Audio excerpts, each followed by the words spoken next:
Welcome to my channel, Crimson Inquiry. It was on a damp October evening, with the gas lamps casting trembling shadows upon the fog-choked streets of Baker Street, that the peculiar case arrived at our door. Inspector Lestrade, face pale and burdened, presented Holmes with a dilemma, unlike any I had yet observed.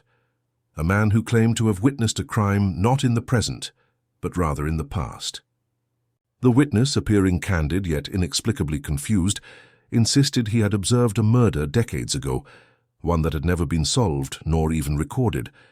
What made this confession all the more baffling was the man's clear recollection of details no living person could possibly know. Despite the incredulity of the claim, Scotland Yard found itself completely stymied. The murder scene, a long-deserted manor on the outskirts of London, had yielded no fresh evidence after exhaustive examination. Yet this witness's account hinted at secrets that would shatter the accepted truths of a closed case. Lestrade turned to Holmes, hopeful but doubtful.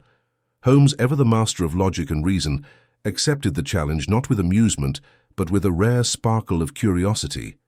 What was it about this testimony that both perplexed and intrigued him?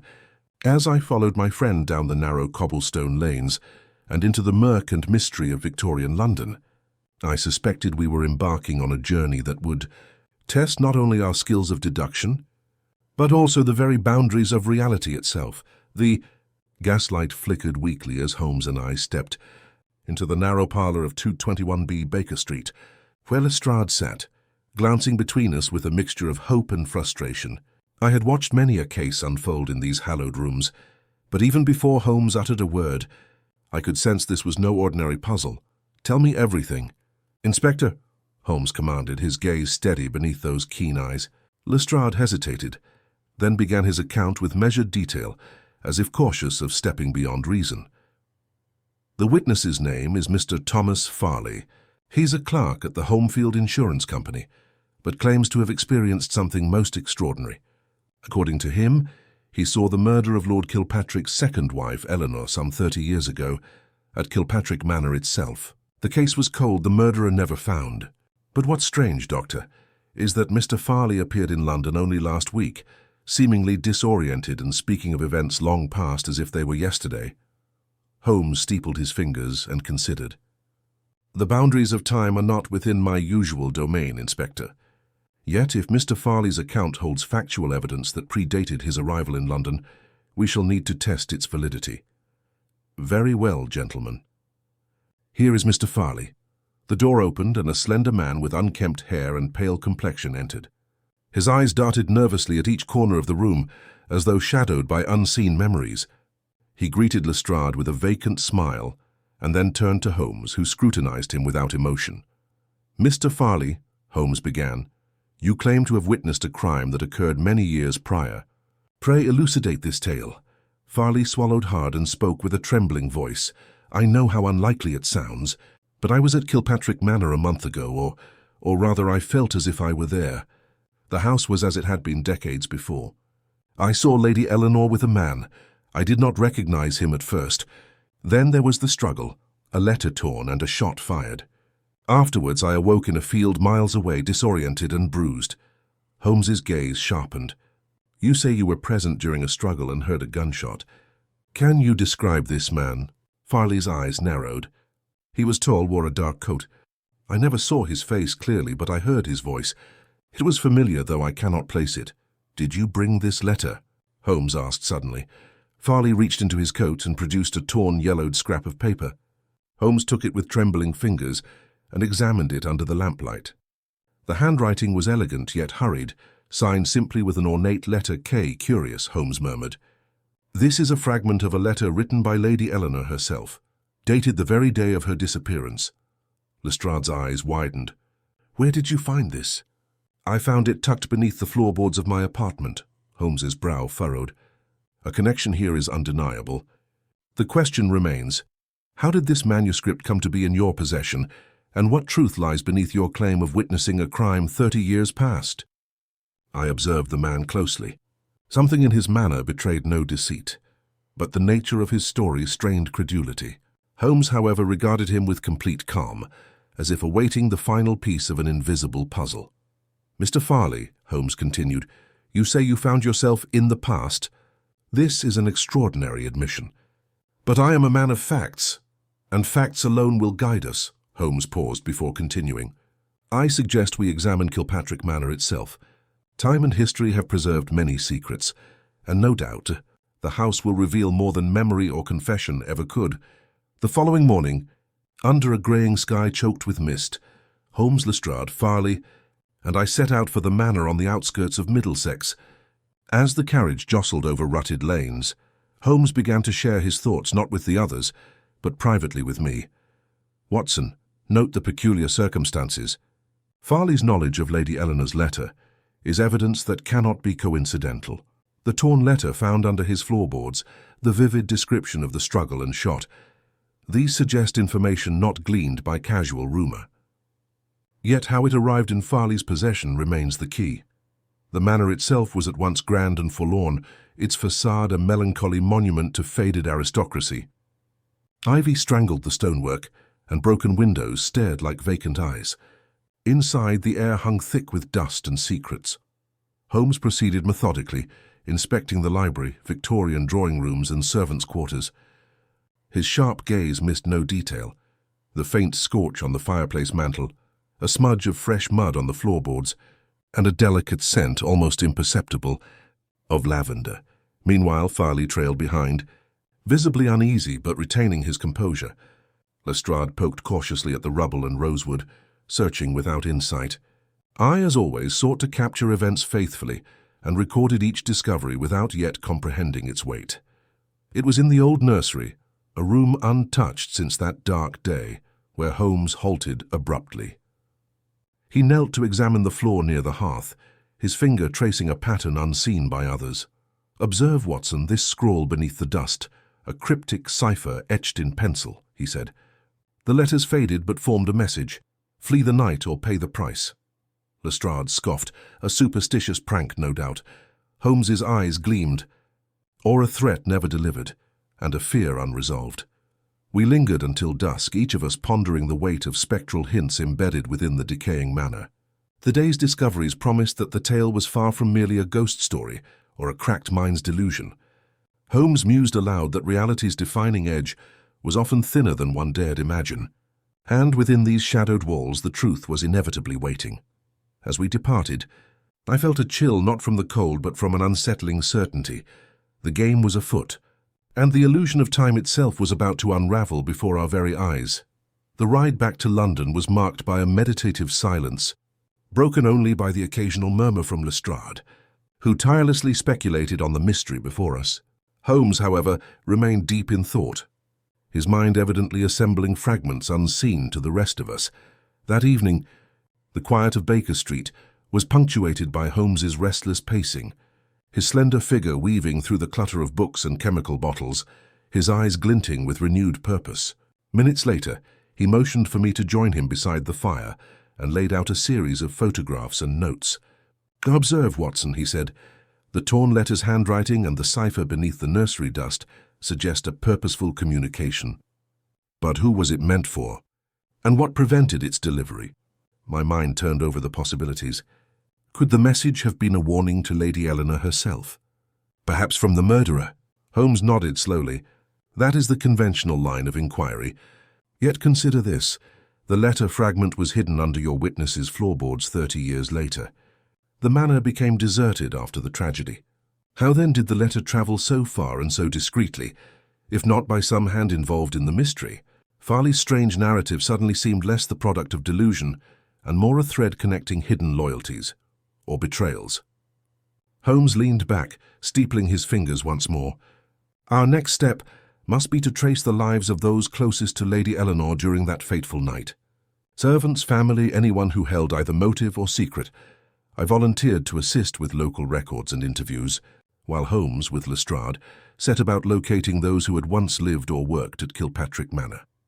The investigation demanded patience, and the days stretched ahead like fog on the Thames, slowly revealing, never revealing all.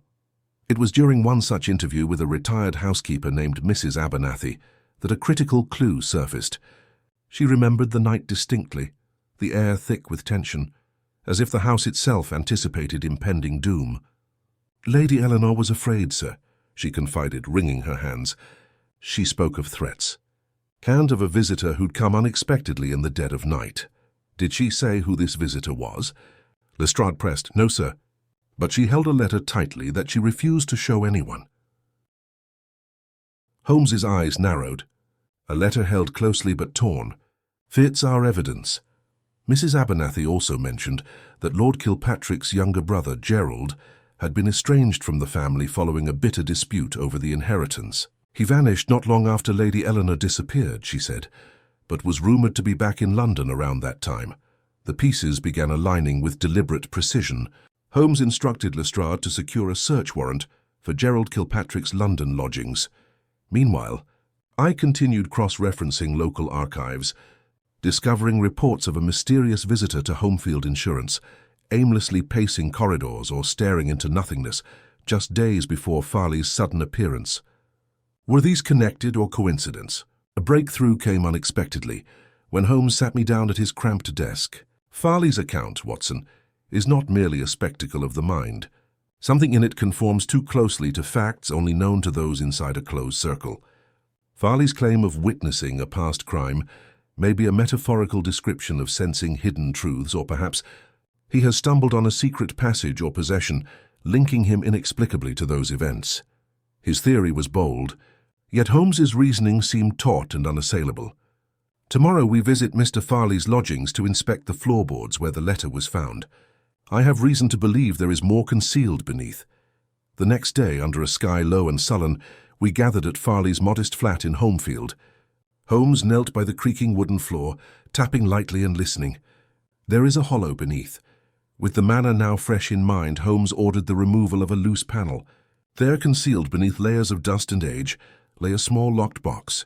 Lestrade produced a set of delicate picks, and in moments the box yielded its secrets. Inside was a collection of old photographs, letters, and a diary belonging to none other than Gerald Kilpatrick.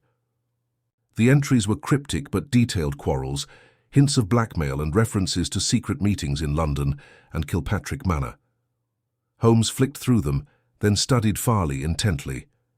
"Mr. Farley, your inadvertent discovery has unearthed the skeleton of a long-concealed family feud, and perhaps the motive for murder.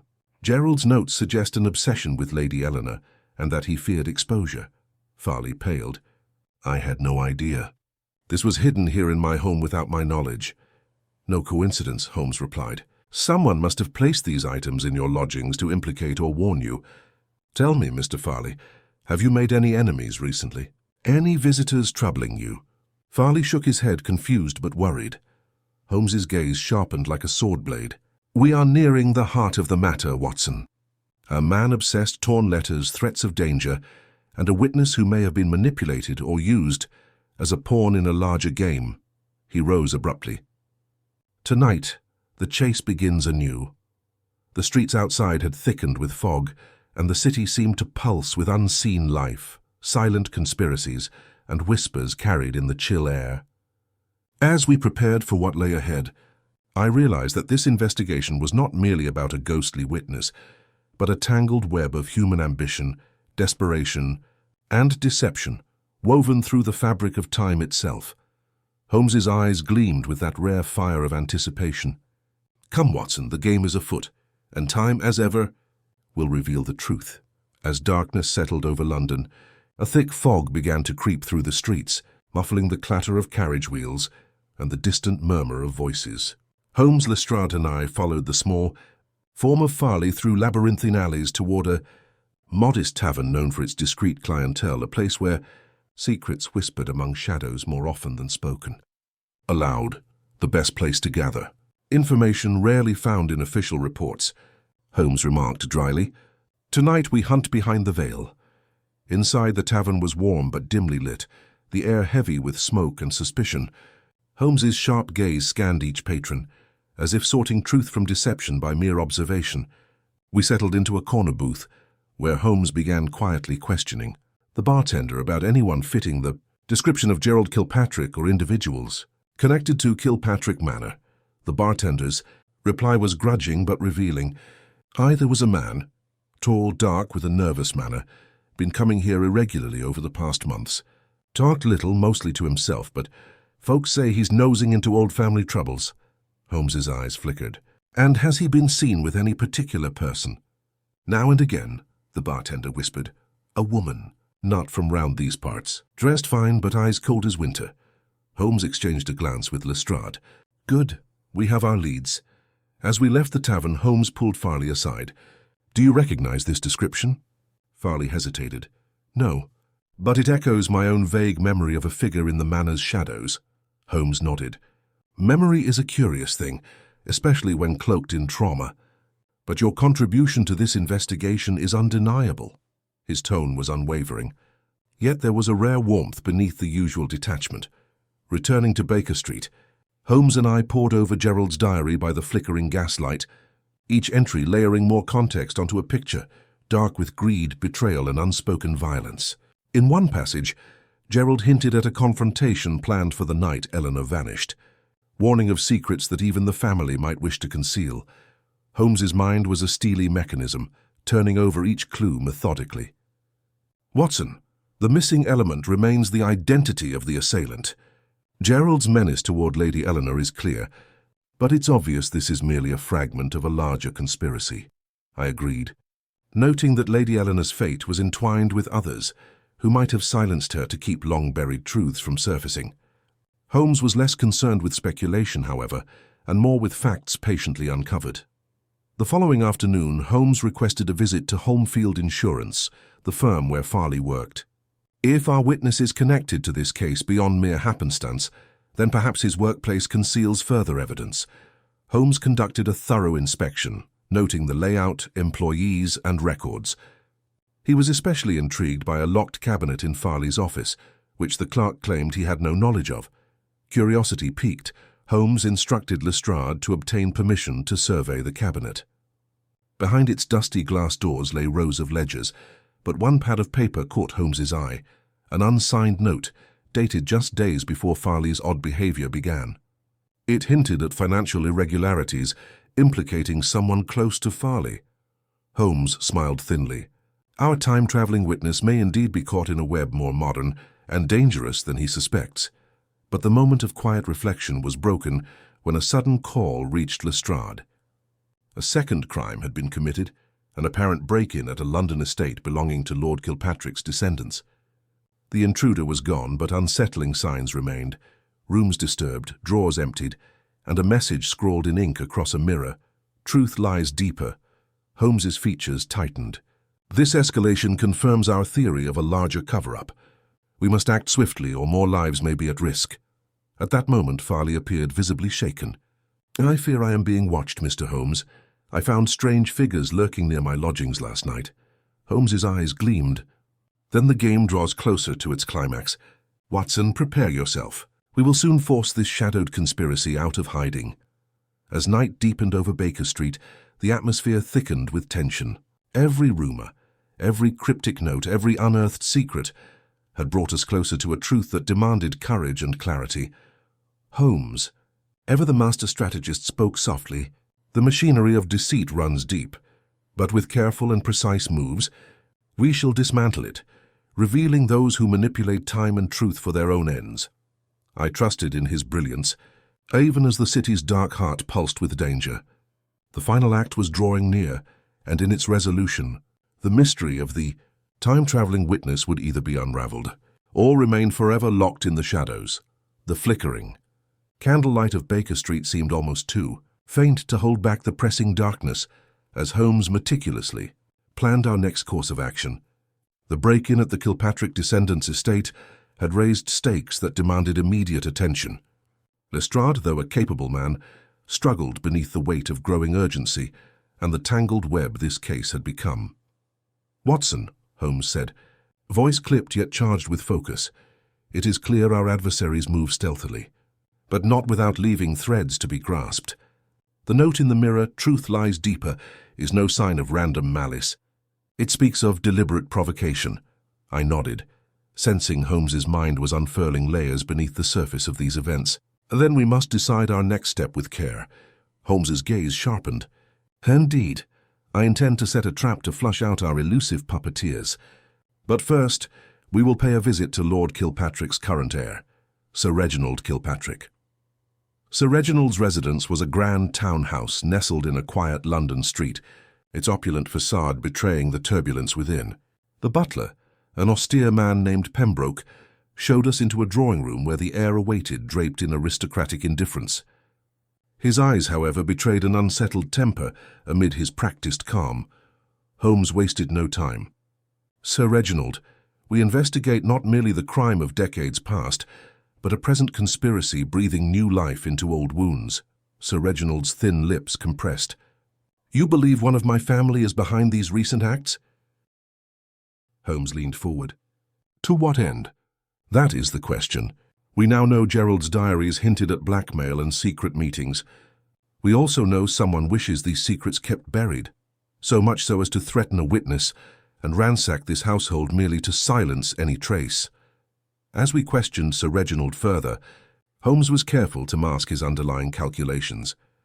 The heir spoke of family tensions, rivalries, and mysterious visitors, but always with a hint of evasiveness that Holmes was quick to note. The veneer of aristocracy could not keep secrets hidden indefinitely, especially those laced with treachery. Returning to Baker Street, Holmes turned his attention to Farley.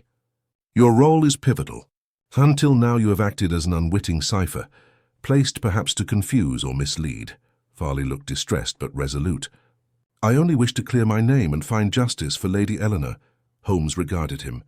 To do so you must assist in the trap. Tonight, we shall stage an event designed to lure the true culprit into revealing themselves. The plan was both straightforward and dangerous. Holmes arranged for Farley to return to his lodgings, but ensured that the house was watched by discreet observers, ourselves included. The objective: to tempt the perpetrators into action, capturing their identities. That night the streets were cloaked in an unnatural stillness. The fog wrapped around the city like a suffocating shroud, while every shadow seemed poised to spring into life. At 2:21 I waited with bated breath, straining to catch every sound. Hours passed in silence, broken only by Holmes's quiet whispers of observation. Suddenly a faint rustle from Farley's room drew our attention. Lestrade was swiftly at the door, Holmes following with cat-like patience. The intruder was quick, a figure cloaked in darkness trying to ransack the floorboards where the box had been found. But under Holmes's precise command, the net tightened, and the man was swiftly subdued. Hold one moment, Holmes said, illuminating the face with a lantern. Recognition struck me instantly. Gerald Kilpatrick. Or rather, a man bearing his visage years older but unmistakable. His wild eyes gleamed with desperation. You, Holmes said, voice sharp, are the shadow behind this mystery. Gerald struggled, but it was hopeless. You don't understand. Lady Eleanor. She wasn't what she seemed. Holmes's steely calm returned. Explain yourself.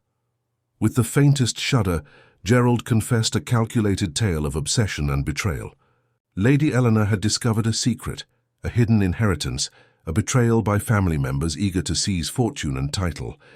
To protect this secret, Gerald admitted to orchestrating the murder, silencing his sister-in-law before her revelation could ruin them all. Time, truth, and memory became weapons, Gerald said bitterly. I planted doubts, staged threats to frighten witnesses and cover my tracks. Farley's strange story was no hallucination, but the result of my manipulations, placing him unwittingly as a pawn in my design. Holmes turned toward the law. Your confession will ensure justice for Lady Eleanor, but more remarkable is your failure to reckon with the patient power of reason. Time may blur events and witnesses, but logic endures. As Gerald Kilpatrick was escorted away, Farley breathed a sigh of relief. Thank you, Mr. Holmes. I feared I was lost to madness. Holmes smiled faintly. Not madness, but the fragile dance of truth and deception. Later, as dawn light softened the foggy streets beyond, Holmes reclined in his chair, a rare, contented expression on his face. Watson, cases such as this remind us that mysteries often hinge on our willingness to see beyond the obvious, to question even the fabric of time itself. His eyes gleamed with familiar fire. Now on to the next riddle that awaits in the shadows of London. And with that, the great detective once more vanished into thought. As ever, the enigma himself amidst London's restless nights, The morning after Gerald Kilpatrick's capture was heavy with a quiet satisfaction tempered by the lingering shadows of unanswered questions. Holmes sat by the fire, his fingers tapping the arm of his chair with that restless rhythm which precluded any lasting repose. I watched as he surveyed the room, eyes sharp as a hawk's. "Watson," he said after a pause, "while the surface of the mystery has been stripped, I cannot help but feel this case retains undercurrents we have yet to fully appreciate. Gerald's confession explains motive and method, but some details remain curiously opaque." "Which details, Holmes?" I asked, intrigued. "The sudden appearances of Mr. Farley, the presence of the cold-eyed woman at the tavern, the peculiar timing of threats and break-ins. The crime's orchestration was elaborate, to the point of theatricality. Such a performance often requires multiple actors. My mind circled the facts. Could another accomplice be manipulating events from the shadows? Precisely. And it is here that we must turn our gaze anew." Holmes paced toward the window, peering into the fog-draped street. "We must now scrutinize those who may have gained most from Lady Eleanor's silence." Lestrade returned soon after, with news from the Kilpatrick estate. The cold-eyed woman had been identified as Miss Margaret Langston, a governess dismissed under mysterious circumstances years earlier. She was practically unknown to the public, but rumors spoke of her sharp intellect and a hidden agenda. Holmes's interest heightened. "Miss Langston may be the key to this final layer of deception. Watson, we shall visit her at once." We found Miss Langston ensconced in a modest yet orderly lodging, her demeanor cool and measured.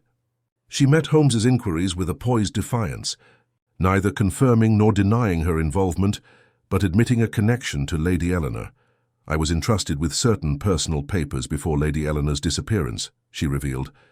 "Among them a journal detailing family disputes and warnings of betrayal." Holmes's gaze pierced her. "You were dismissed shortly after the murder, and have since remained near yet distant from the family." "Circumstances dictated my departure," she said cryptically. "I have no loyalty to killers, but shadows cloud many hearts here." Holmes leaned forward. "Then tell us about the night of the crime. What did you see? What did you hear?" Margaret's eyes flickered with a mix of sorrow and resolve. "I saw Gerald lurking near the east wing that night. I overheard a heated argument. But I also heard another voice, soft and commanding, a voice that never belonged to Gerald. After the gunfire, I left in fear." Holmes nodded slowly. "Another actor indeed. We have identified Gerald's role, but this unknown presence may be the mastermind." Her confession reframed everything. We returned immediately to Baker Street, Holmes's mind racing through possibilities, piecing together the new silhouette emerging from the fog. "It seems, Watson," Holmes said, "that a puppeteer has dined amongst us, concealed behind the veil of respectability." "But who?" Holmes's thoughts turned to Sir Reginald Kilpatrick. His evasiveness, the thin veil of aristocratic detachment. Could he have manipulated events to secure his inheritance, minding appearances while others bore the weight of blame? Or was there yet another player more subtle, more dangerous? Holmes requested a discreet search of Sir Reginald's quarters. There, hidden within his private desk, was a bundle of letters, unsigned but penned in careful script, hinting at a secret alliance and a pact to silence Lady Eleanor. The letters spoke of greed, betrayal, and a plan to frame Gerald as a scapegoat.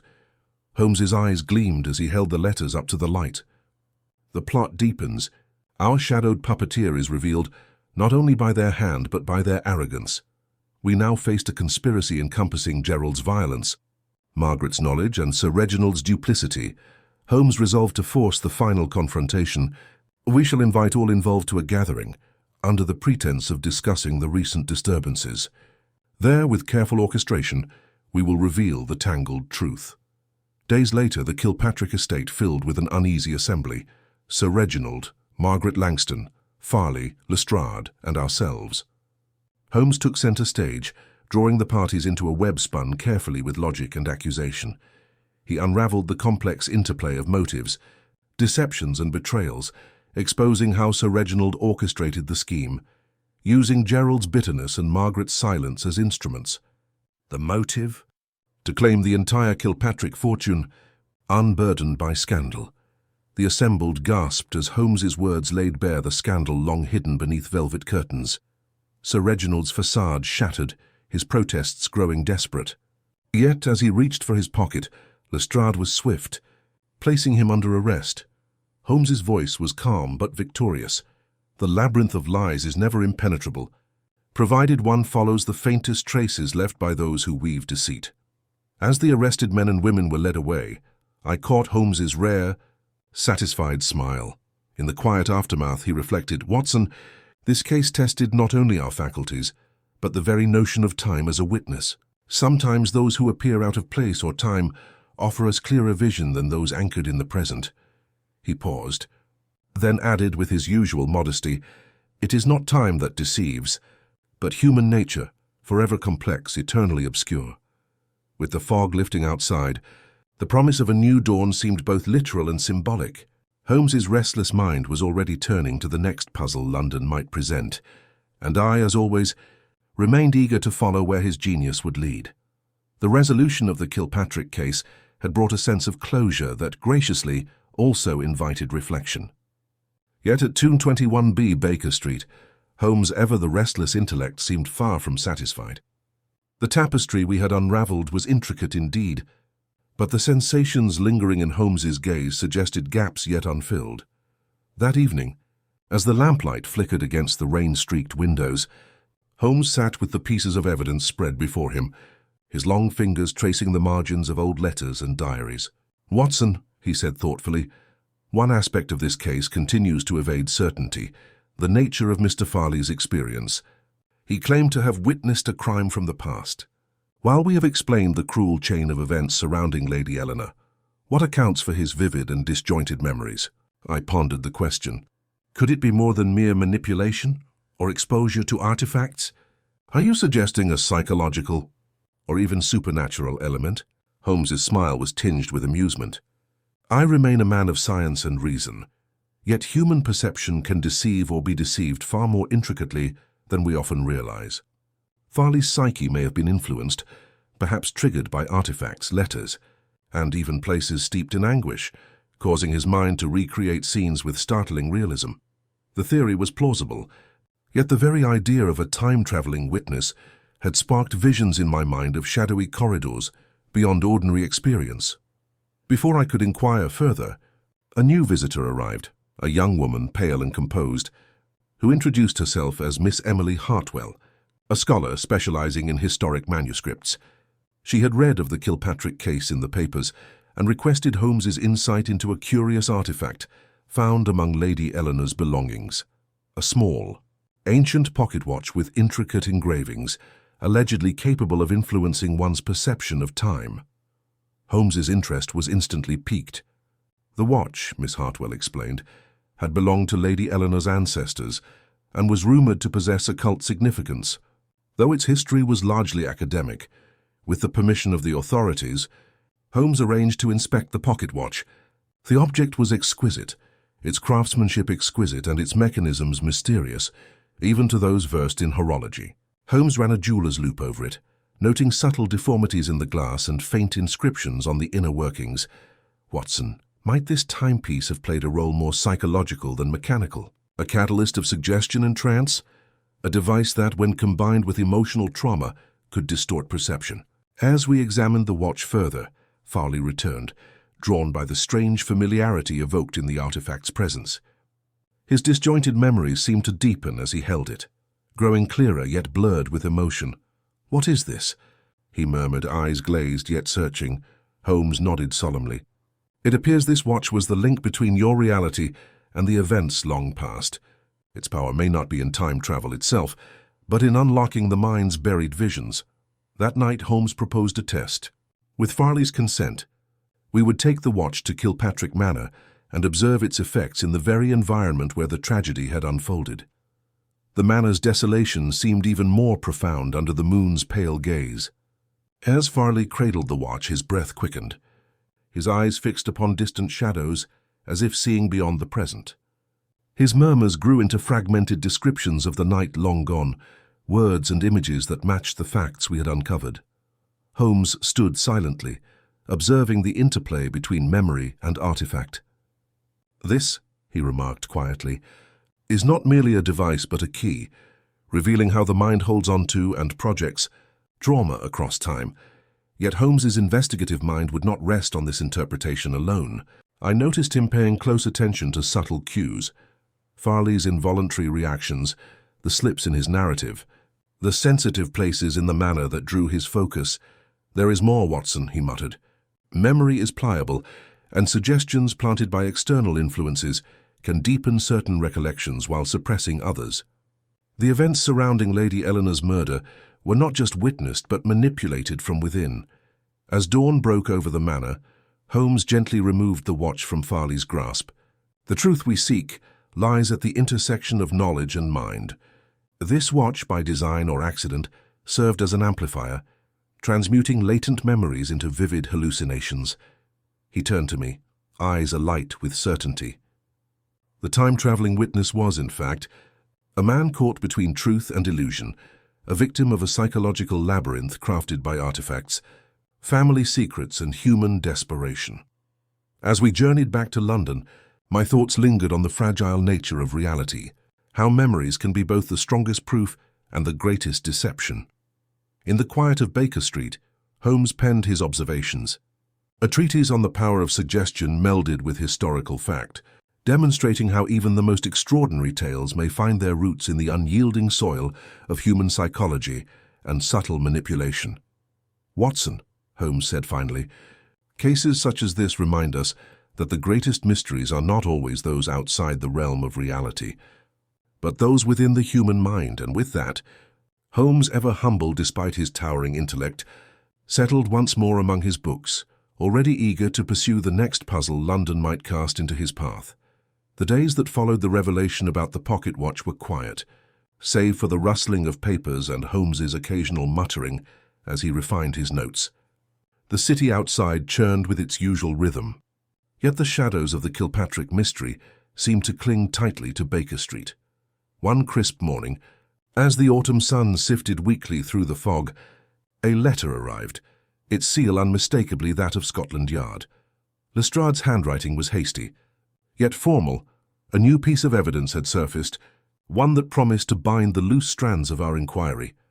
Holmes wasted no time dispatching me alongside the inspector to the London Archives, a cavernous repository where records of the past lay dormant beneath layers of dust and bureaucracy.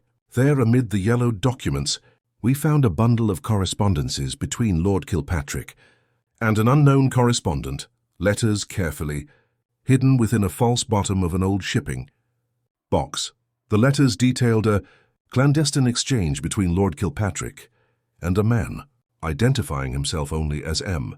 The contents spoke cryptically of debts owed, favors requested, and a growing tension over matters rendered secret by shared guilt. Crucially, one letter hinted at a planned rendezvous on the night of Lady Eleanor's murder, held at neither manor nor familiar grounds, but a secretive location, known only as the Hollow. Our discovery prompted Holmes to suggest a visit to this enigmatic place, possibly the crucible where the true nature of the crime had been forged. Using the vague clues scattered through the letters, we traced the Hollow to a secluded woodland just beyond the city's outskirts, a place long dismissed as folklore and avoided by the superstitious. The woods were dense, shadows stretching long despite the midday sun. As we navigated beneath twisted branches and carpeted leaves, Holmes moved with purposeful steps, his eyes scanning for signs of human activity that might have escaped time's erasure. After some searching, Holmes's sharp gaze caught the glint of something buried beneath a bed of moss, a tarnished metal box, sealed and oddly preserved.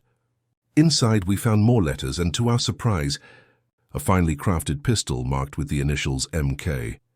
The pistol matched the descriptions given in Gerald Kilpatrick's diary and Farley's recollections. Holmes's voice was grave. "It seems M was not merely a correspondent, but an active participant, a figure whose identity must be unearthed." Back in London, Holmes's investigation turned toward identifying M.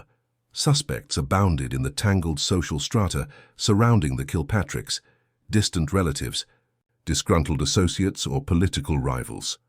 Yet Holmes's deductions led him to focus on a figure previously dismissed, Mr. Harold Maynard, a solicitor with close ties to the Kilpatrick estate and known for his discreet but sometimes questionable dealings.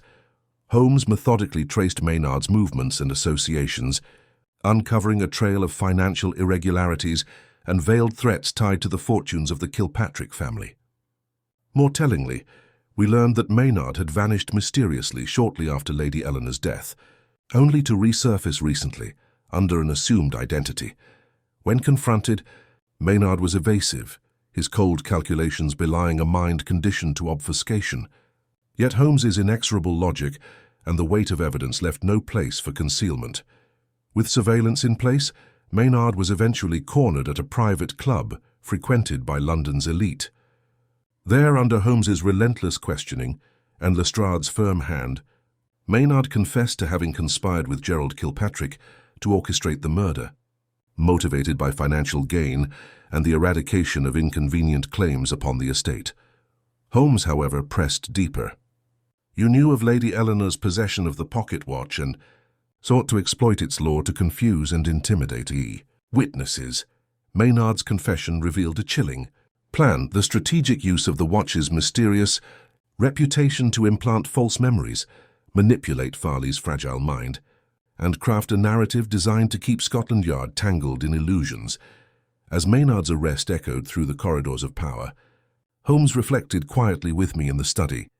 The layers of this case were woven intricately: crime, deception, and psychological manipulation, all coalescing to hide a brutal truth. It reminds us that even the most bizarre claims must be examined closely, for often reality embraces the extraordinary. I found myself once more in awe of the detective's unyielding pursuit of reason amidst chaos, and yet, beneath Holmes's confidence lay a humbling acknowledgement of the complexities within the human mind. As Maynard was led away, the fog over London began to lift, revealing a city eager to reclaim clarity from the depths of mystery.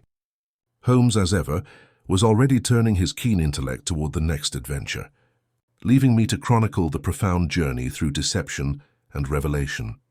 In the end, the case of the time-traveling witness had traced a fascinating arc, from spectral claims to cold-blooded crime, from manipulation of memory to ultimate justice.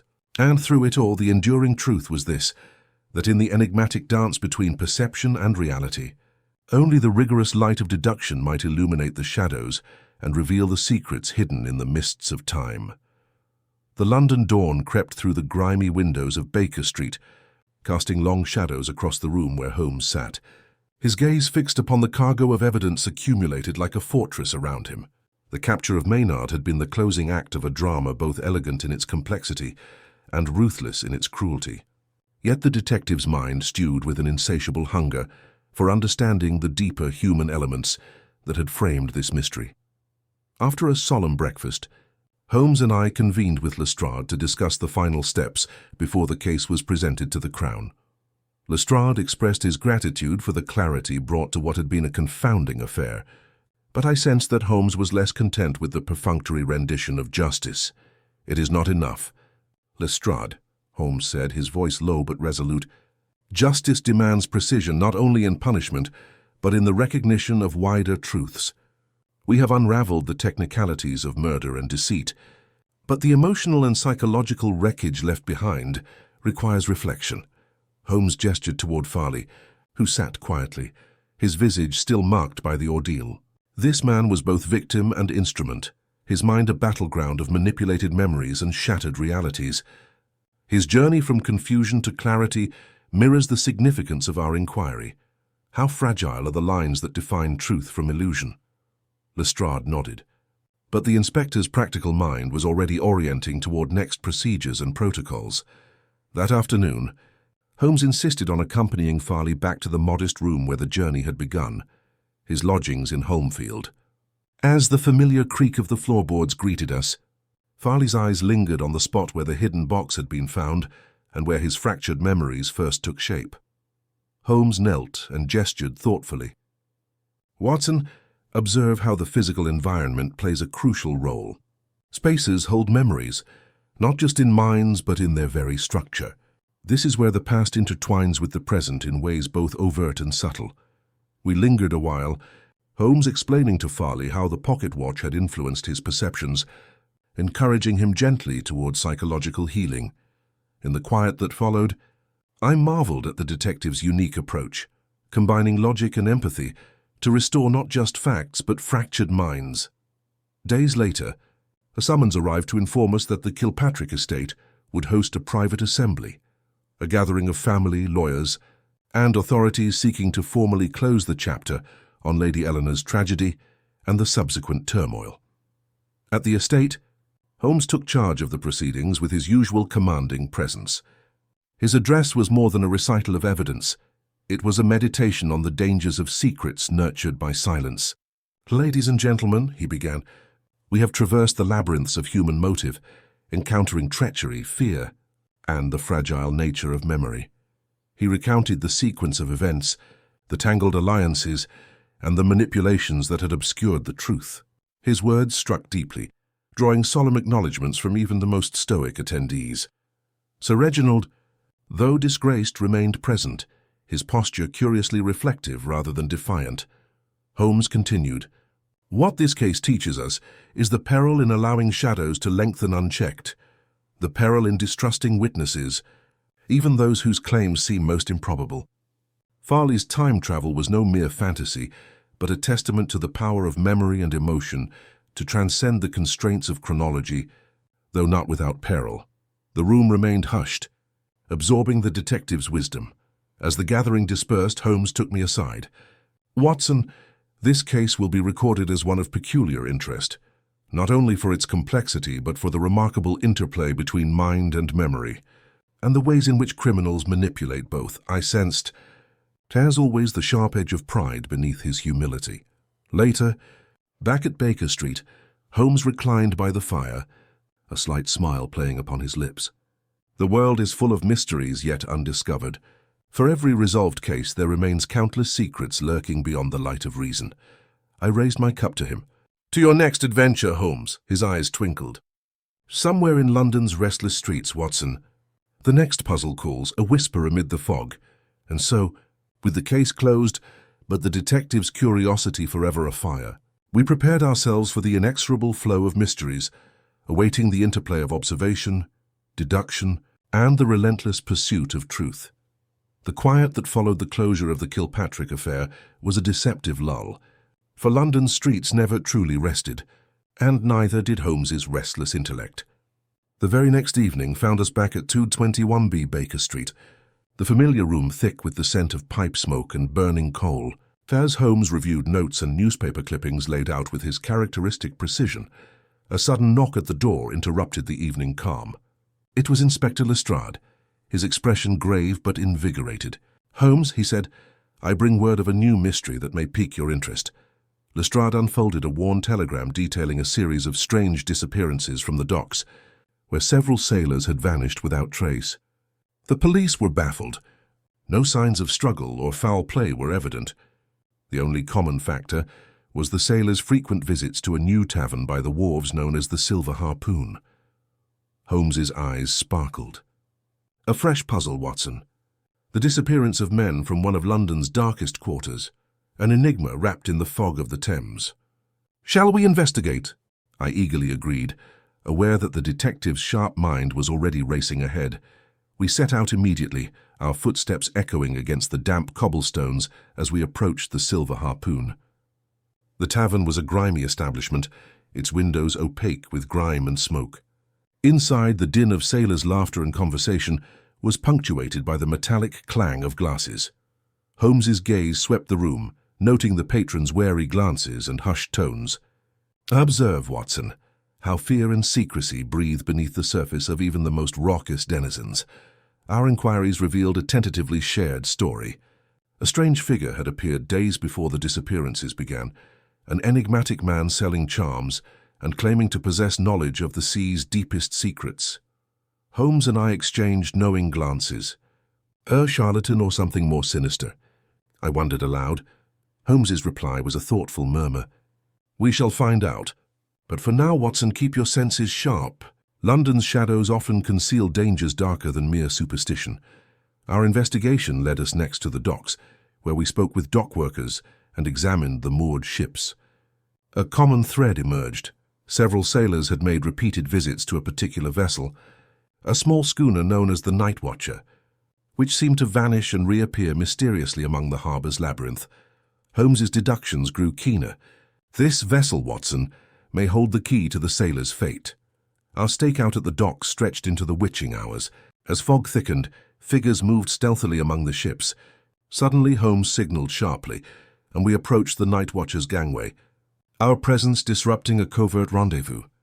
Within the ship's dim hold, we discovered evidence of a smuggling ring and signs of captivity, crudely fashioned restraints and hastily concealed compartments. The missing sailors had been imprisoned, likely to be sold or coerced into illicit service. Holmes's voice was grim. Deception breeds in London's underbelly, Watson, disguised by the fog and the river's murmur. With Lestrade's reinforcements, the criminals were apprehended and the sailors were freed, their relief palpable as they reclaimed their stolen freedom. Returning once more to Baker Street, I reflected on the perpetual dance between light and shadow that defined Holmes's world. His mind, though unwaveringly logical, embraced the complexity and uncertainty that made each case unique. Holmes leaned back in his chair, a faint smile playing on his lips.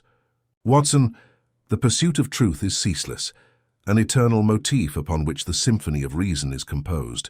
Each case, no matter how obscure, enriches our understanding of the human spirit and the depths to which it may fall.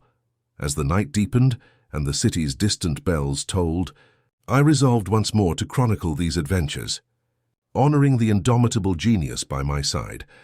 And so, with the fog rolling steadily over London, Holmes and I prepared to face whatever new mysteries awaited in the intricate labyrinth of this timeless city. The days that followed the disbanding of the smuggling ring brought a rare stillness to Baker Street, but Holmes's restless eyes betrayed the calm. Something lingered in the edges of recent events, a puzzle piece yet to be placed. One evening, as rain pattered softly against the windows, Holmes summoned me to his side. Watson, our latest case holds one final nuance yet overlooked. The sailors' disappearances, while resolved, were but a symptom, a mask concealing a more insidious design. He turned toward a tattered map spread across the table, dotted with markings and annotations. Observe how the routes controlled by the night watcher link not only to smuggling operations, but to secret enclaves where political dissidents have recently vanished. The question remains, who benefits from these vanished voices? Holmes's gaze hardened. We must turn our eyes to the organization behind the curtain. Our investigation deepened into the murky networks threading beneath London's elite and criminal underworld. Holmes's methods were unerring, interviewing servants, shadowing suspects, and uncovering forged documents that connected wealthy patrons to the disappearances. At last, all roads led to a figure long presumed respectable, a prominent merchant and financier, Lord Algernon Blackwood, whose wealth and influence shielded him from suspicion. Holmes crafted a subtle trap. Under the guise of a private auction, he lured Lord Blackwood to a gathering where key witnesses and allies were present.